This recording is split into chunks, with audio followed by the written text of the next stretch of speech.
Hi friends, आता आपल्याला खव्याची पोळी बनवायची आहे। त्यासाठी एक वाटी खवा घेतलेला आहे आणि थोडीशी कमी साखर घेतलेली आहे।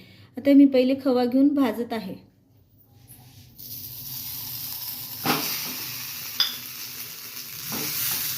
असं भाजता वेळेस थोडं पातळ पडते आणि मग नंतर साखर घातल्यावर जरा जास्तच पातळ होतं।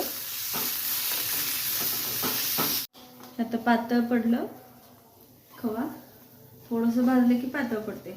मग नंतर आता मी साखर ॲड करत आहे। बघत बघत घालायचं।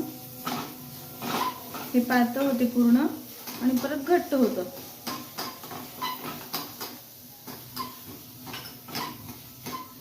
थोडीशी वेलची पूड टाकत आहे मी आता।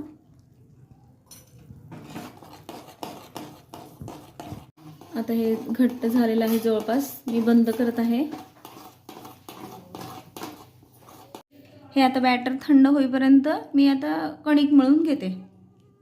एक वाटी गव्हाचे पीठ आहे, अर्धी वाटीला थोडं कमीच रवा आहे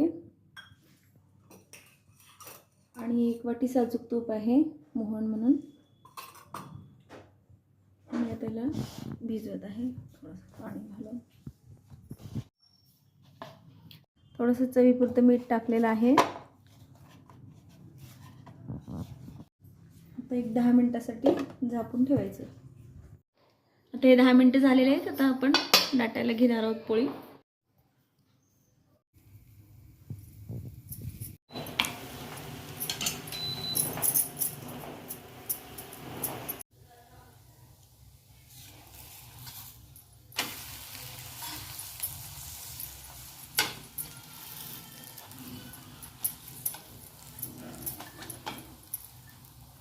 ही आपली खव्याची पोळी तयार आहे।